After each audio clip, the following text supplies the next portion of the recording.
saharien. Le Sahara, clé de voûte du tourisme algérien. La question se pose. On va en tout cas vous faire découvrir un circuit touristique dans le sud de notre pays. On revient juste après. Le charme des circuits touristiques dans le désert algérien est de pouvoir passer d'un site à l'autre dans cette immensité désertique presque extraterrestre.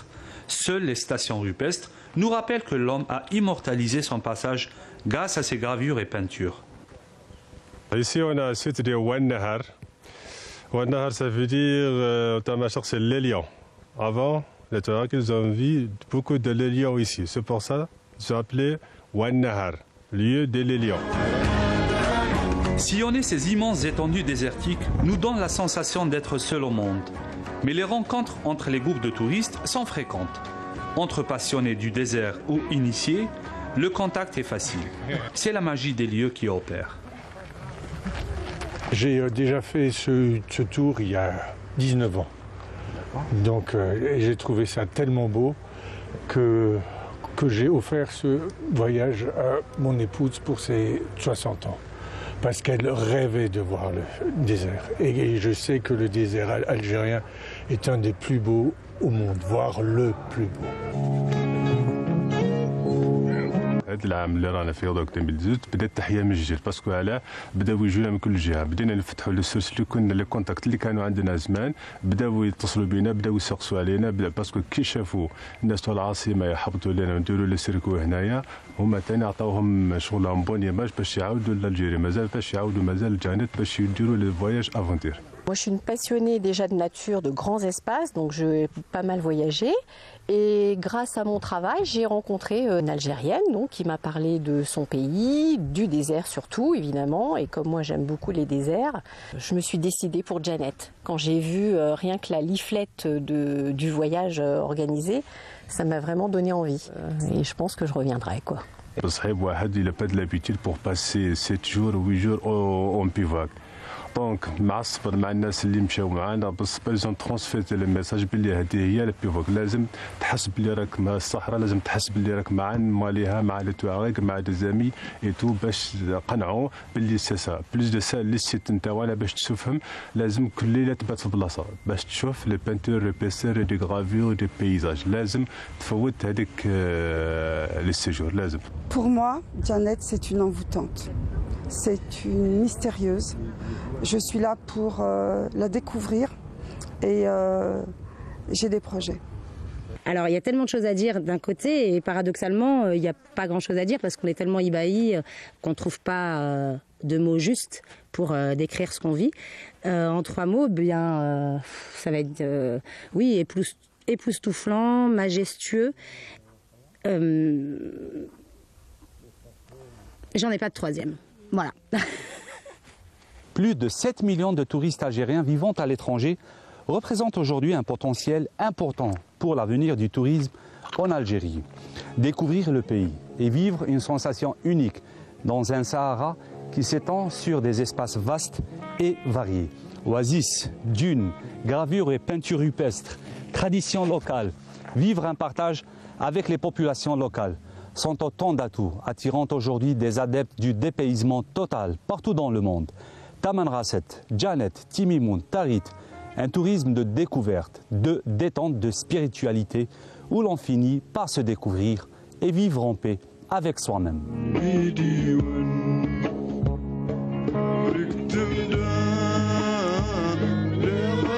Pour ceux qui sont en quête de paix, de sérénité, la destination est toute trouvée. On remercie Hichem Daou pour ce sujet.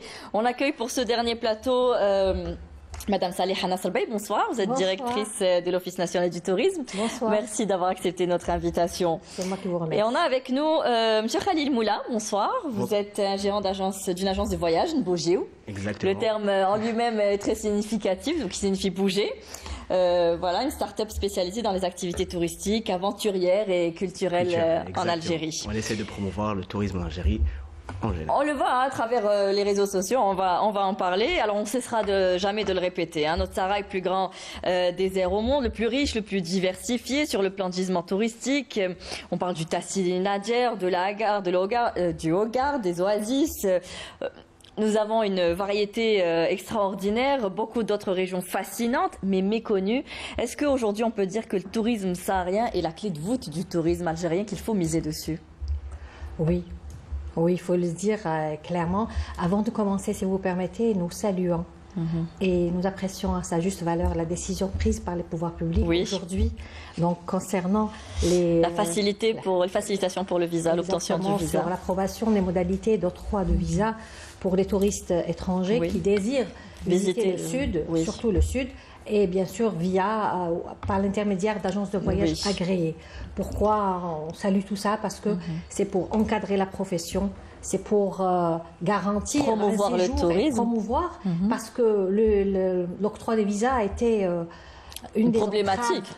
Problématique pour le développement du tourisme. Donc ça va sûrement booster la destination saharienne et en même temps booster le développement du tourisme en Algérie en général. Oui, et même au niveau du transport, il y a eu aussi des nouveautés, des vols directs, on va y arriver. Mais d'abord, on va essayer de vendre aujourd'hui du rêve. Oui. Comment aujourd'hui faire en sorte justement que la destination de notre Sahara soit une destination qui se place dans les marchés mondiaux, parce qu'il y a une forte concurrence. Comment vendre aujourd'hui notre image ?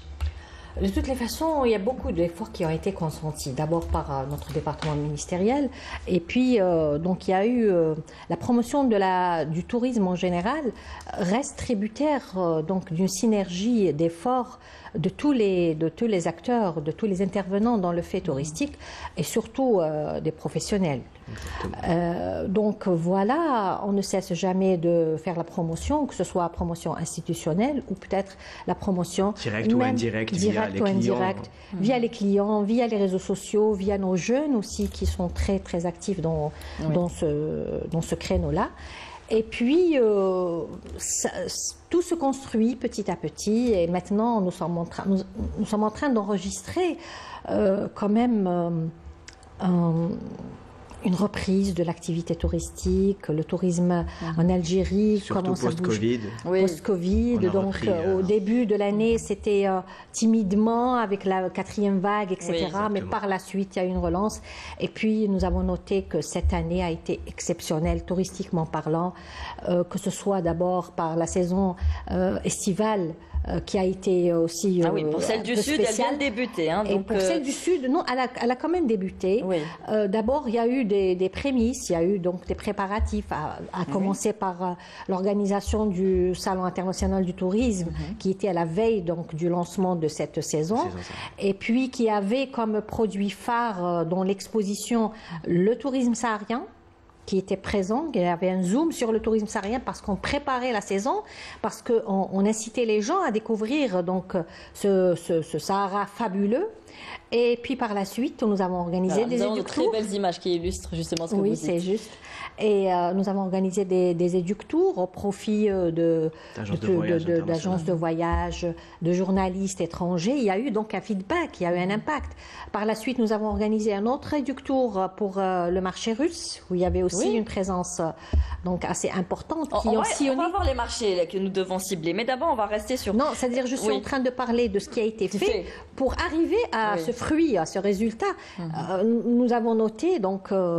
un intérêt particulier, que ce soit des citoyens, des nationaux ou des étrangers. Il n'y a pas une semaine qui passe où on n'a pas des hôtels qui affichent complet, et c'est que du bonheur. Alors justement, c'est peut-être la période phare sur laquelle on peut miser aujourd'hui avec les fêtes de fin d'année. Beaucoup partent au sud du pays. Est-ce qu'il y a cet engouement justement? Est-ce qu'il y a une augmentation de l'engouement de nos locaux déjà et des étrangers? Oui, madame. Donc, depuis le lancement de la saison saharienne au mois d'octobre, nous bougeons principalement à fiche complète. Vous bougez beaucoup. On bouge beaucoup, principalement. Donc, on a en majorité pour ce qui est de la destination Grand Sud, 2 départs pour la Taman Rasset et 2 départs pour ce qui est de Janet. Les 2 affichés complets. Et il y a toujours une liste d'attente. Et on est en train de travailler avec d'autres agences de voyage où on s'échange certains clients pour pouvoir à répondre aux besoins qui ne cessent d'augmenter. Pour la fin d'année, d'ailleurs, pas plus tard que tout à l'heure, j'ai reçu 3-4 appels qui demandaient est-ce qu'il y avait une possibilité de descendre à Janet pour justement fêter pour les fêtes de fin d'année. Et mais pas que Janet, il faut savoir, pas que Janet, pas que Taman Rasset, il y a Biskra, Ghardaya, Mnéa, il y a beaucoup de... C'est vaste, très large, le sud en lui-même, il y a les ports du désert et le Grand Sud. Donc il ne faut pas oublier ces régions-là qui sont très très demandées. Nous avons aussi un départ sur Biskra qui était, on l'a lancé, c'était pas prévu, vu qu'il y avait une certaine demande, donc on l'a lancé justement pour répondre à certaines demandes de nos clients qui voulaient faire un peu le désert. C'est-à-dire qu'aujourd'hui, on n'hésite pas à partir à l'aventure, parce que c'est vraiment cela, c'est passer des nuits à la Belle Étoile, c'est faire beaucoup de randonnées, de marches. Vous parlez de liste d'attente aujourd'hui, cela c'est aussi freiné peut-être par nos structures d'accueil, nos infrastructures.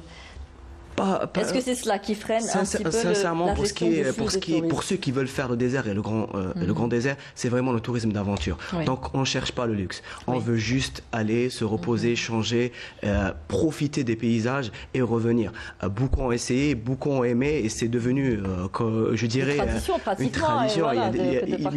Moi personnellement, il me faut... Peut-être qu'il y a ce besoin aussi de cette plénitude, de cette sérénité qu'on retrouve. De s'échapper, exactement. Parce que sortir des réseaux, sortir des réseaux sociaux, sortir du réseau en général et chercher une certaine dépaysement exactement. Et puis rien que pour le ciel étoilé que nous avons au sud, moi je conseille cette destination, ça m'a toujours impressionné, on a l'impression presque de toucher les étoiles. Il faut savoir qu'on a aussi l'un des plus grands musées à ciel ouvert. Absolument. Donc ce n'est pas n'importe quoi. Beaucoup de gens viennent ici justement pour voir ces peintures, ces gravures rupestres qui datent de milliers d'années. Donc il y a une richesse sur le plan culturel, historique, culturel, c'est-à-dire que le Sahara sportif. Ça offre des potentialités énormes qu'il faut justement aujourd'hui valoriser. Exactement. C'est tout à fait ça. Donc le potentiel il est là, il est exceptionnel de par la taille de notre Sahara, de par la diversité des paysages, de la culture, de l'histoire, de la préservation aussi des sites, parce que on doit préserver justement ces sites-là. C'est le rôle. Nous avons salué tout à l'heure c'est-à-dire lier un peu l'activité touristique à l'environnement, aussi à la préservation de l'environnement. Exactement. Mais il y a aussi pourquoi on parle de il faut qu'on s'organise, c'est-à-dire les touristes qui arrivent, bien sûr, il faut qu'ils même tout à l'heure encadrés par des professionnels. Dans le communiqué, c'était clair encadré par des agences de voyage agréées. Et à ce moment-là, donc la responsabilité est claire. Maintenant, celui qui veut aller à l'aventure, bien sûr qu'on vous le dit. Mais voilà, donc pour revenir au sud, donc c'est majestueux, c'est magnifique. Et puis, quelqu'un disait que au sud, on apprend à être nous-mêmes. À nous découvrir, à être proche de la nature. On revient, c'est-à-dire à la base. Exactement. Et moi, j'ai vécu cette aventure, ça fait 10 jours, donc à l'occasion de l'inauguration du vol charter. Et puis là aussi, c'est une très bonne nouvelle aussi que nous avons accueillie, que la destination Algérie est revenue sur les catalogues des grands voyagistes à la recherche donc du dépaysement, à la recherche ça fait appel à l'imaginaire un petit peu quand on parle du Sahara algérien. Exactement. Et puis ça a inspiré beaucoup d'écrivains, de poètes, aussi bien algériens que tout à fait. Et puis nous avons touché de près, nous avons vu ces touristes qui étaient ébahis. Ils sont arrivés vers 4h du matin et puis à 9h ils étaient tout prêts à aller faire donc leur bivouac et passer 15 jours, 8 jours donc sous différentes formes. Donc il y avait Méharé, le trekking et les 4x4. Alors d'après le classement annuel de l'organisation britannique, la British Backpacker Society, publié en janvier 2020, l'Algérie possède le meilleur potentiel au monde en matière de tourisme d'aventure. Alors c'est une industrie, BBS c'est une organisation leader dans le tourisme d'aventure. Exactement. Donc aujourd'hui, nous pouvons miser sur ce tourisme qui est une richesse dormante quelque part chez nous. C'est le but, Bouger, on est en train de travailler sur ça via la création de contenu en proposant justement, on essaie de diminuer un peu. Peut-être plus agressive en termes de marketing, en termes de vente d'images, en termes de promotion. Il faut qu'il y ait un travail d'équipe, principalement. Il faut que tout le monde s'y mette, justement pour promouvoir. Il faut savoir que le tourisme saharien, c'est juste 6 mois de l'année. Mais il faut travailler sur cette destination sur 12 mois de l'année. Donc il faut qu'on soit tous préparés à la fin de la saison pour la saison prochaine. Il faut qu'il y ait un travail Oui, faut qu'on enchaîne, il faut que tout le monde s'y mette. Et pour ce qui est du tourisme d'aventure, nous possédons sur Taman Rasset l'une des meilleures voies d'escalade. Il y a une demande très importante pour ce qui est des voies d'escalade sur Taman Rasset. Nous ne parlons pas juste de bivouac, de trekking, etc. On parle du tourisme sportif. Sportif, exactement. Nous parlons aussi de l'ascension du plus haut sommet d'Algérie, le Tahat, le Tatatako.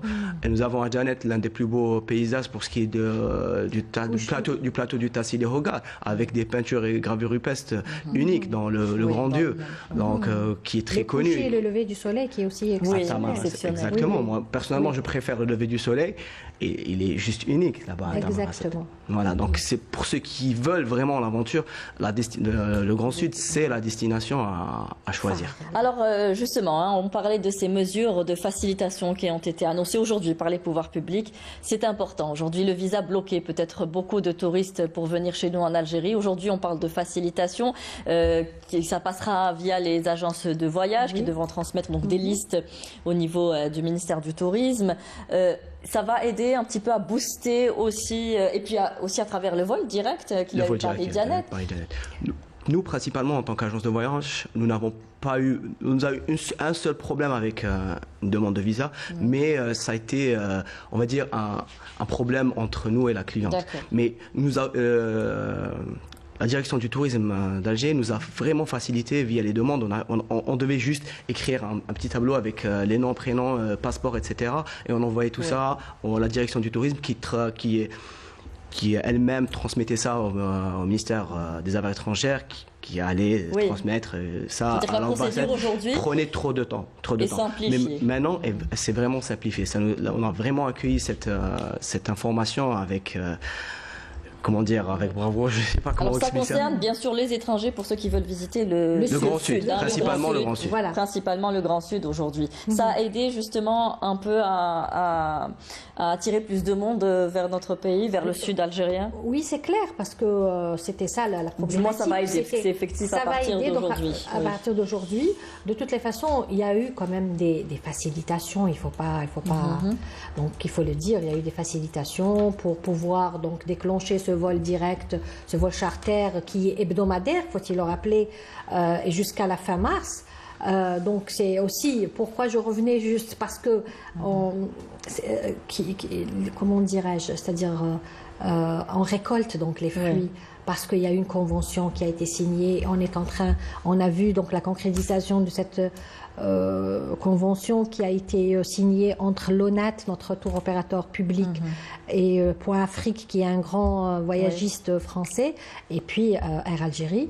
Donc c'est quand même c'est un très bon résultat de voir un charter hebdomadaire donc qui ramène des touristes français. Et puis ce qu'on cherche quand on dit qu'on part au sud, on ne cherche pas, vous le disiez tout à l'heure, le luxe. Aujourd'hui, c'est vraiment l'aventure. Et puis cette proximité aussi avec les locaux, avec cette culture locale que nous avons, parce que c'est un mode de vie complètement différent aujourd'hui, qui pousse à cette remise en question de soi. Et puis, il faut aussi peut-être développer l'artisanat local aujourd'hui, ce qu'on recherche. De toutes les façons, c'est des lieux de vie, de mémoire. Et aussi, c'est des espaces donc de connaissances pour connaître notre passé. Donc, et puis, le touriste, qu'est-ce qu'il cherche? Il cherche donc à découvrir des choses dont il n'a pas l'habitude de voir. Et puis aller chez l'habitant maintenant aussi, ça se démocratise aujourd'hui. Voilà, parce que notre souci, c'est que les retombées de ce tourisme vont directement vers la population locale. Parce que les produits, que ce soit culturels, que ce soit même les agriculteurs, c'est-à-dire pour tout ce qu'ils préparent et tout. Donc, tout ce qui est consommé là-bas est préparé par les locaux. Il est bio, il est naturel avec les locaux. Et bien sûr, on ne peut pas... sur le plan gastronomique, sur le plan de mode de vie, et puis la confection aussi des habitations, les habitations, tout est particulier. L'artisanat est un passage obligatoire pour tout touriste. Pour faire vivre déjà les régions et attirer aussi les touristes. Et puis c'est une occasion de les attirer, c'est une occasion aussi d'aider ces artisans qui excellent donc dans leur travail. Et puis... c'est leur gagne-pain aussi. Alors aujourd'hui, pour aborder l'attractivité d'une destination, ça revient à se questionner sur son positionnement sur le marché. Il faut savoir comment se placer aujourd'hui, pour qui qui nous voulons attirer. Peut-être qu'on a la proximité des pays occidentaux, aux alentours méditerranéens, mais vous parlez tout à l'heure des Russes, des Chinois aussi, des Américains peut-être qui veulent aussi venir ici, investir ici. Il faut savoir aussi se positionner sur ce marché qui, on va dire, marché très concurrentiel. Aujourd'hui, le tourisme avec des grands tours opérateurs, avec des grandes chaînes hôtelières. Aujourd'hui, comment il faut savoir de quels produits aujourd'hui nous voulons mettre sur le marché? Sincèrement, c'est pas un tour de magie ou quelque chose qui est très compliqué. Il faut juste ramener un modèle et l'appliquer en Algérie. La plupart des déserts sont convoités par 100% des nationalités. Il faut juste bien communiquer et savoir vendre son produit via la création de contenu, ce qui a été fait par les réseaux sociaux. Ça aide aussi. Maintenant, pour moi, c'est les médias qui touchent le plus de personnes, plus rentables, qui n'est pas cher, surtout, et qui touche plus grande communauté. Il y a un retour très rapide, c'est-à-dire un feedback très rapide via les réseaux sociaux. Nous, donc, en tant que département ministériel, à travers l'Office national du tourisme, donc nous avons un programme pour capter, si vous voulez, pour avoir une part des marchés, d'autres marchés donc asiatiques, européens, mais d'autres destinations, d'autres marchés. Nous pouvons noter aussi le russe, donc le marché russe, mais on va aussi vers la Croatie, la Bulgarie cette année, donc il y a beaucoup de nouveautés. Donc on va tenter, parce que c'est ça, il faut essayer de ratisser large et voir donc cet intérêt, et on est persuadé qu'il y aura de l'intérêt pour la destination Algérie parce qu'elle est unique en son genre. En premier lieu, il faut reprendre nos clients qui étaient là avant pour la destinée noire, donc il faut reprendre vraiment ces clients-là qui reconquérir. Dans les années 70, 80, la destination Algérie était très connue pour le Grand, surtout la destination Grand Sud était vraiment une destination phare pour tout ce qui était la clientèle européenne. Après, déjà reprendre ces clients-là et élargir, comme a dit madame, vers d'autres nationalités et d'autres clientèles. C'est ça, en fait, il s'agit juste de retrouver sa place sur la carte mondiale du tourisme. Et puis la place, on ne peut pas l'avoir en étant absent. Il faut y aller. Il y a eu un vide, il faut pas. Il y a eu un vide, donc la chaise vide n'a jamais arrangé. Surtout avec le Covid, ça nous a pas arrangé. Exactement. Maintenant, il faut reprendre, il faut être, comme vous avez dit, agressif et vendre cette destination-là. Voilà. Alors, on arrive à la fin de l'émission aujourd'hui. En quelques mots, comment est-ce que vous pourriez faire la promotion du tourisme saharien? Comment est-ce que vous me venderiez cette image? Comment est-ce que vous me venderiez l'image du sud algérien pour me convaincre d'y aller? Moi, je vous dirais juste de regarder les vidéos de Mbogé. Les images par c'est la bonne promotion pour Mbogé. Oui, bien sûr. Et les retours des clients, surtout. Oui. Vous, les images, c'est le plus important. Parce que nous, ce qui nous motive à aller et avancer, etc., c'est vraiment les retours du client.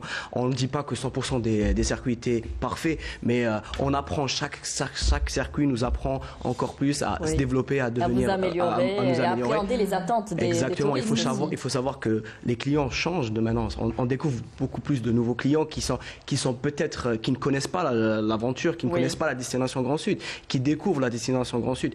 Peut-être il y a ceux qui adhèrent et ceux qui n'adhèrent pas. Il faut savoir. On ne peut pas plaire à tout le monde, la destination Grand Sud. Mais ça reste une destination qui ne peut pas passer inaperçu. Produits, de toute façon, exactement, intéresser les uns les autres. On doit conclure, je suis désolée. On doit rendre l'antenne. Merci d'avoir participé à notre émission. Merci à vous tous de nous avoir suivis. En tout cas, la destination du sud algérien est une destination des plus féeriques. On vous l'a montré en images et nos invités l'ont bien vendu. Très bonne fin de soirée sur Canal Algérie. Très bonne année à tous. Et on se retrouve mercredi prochain. Au revoir.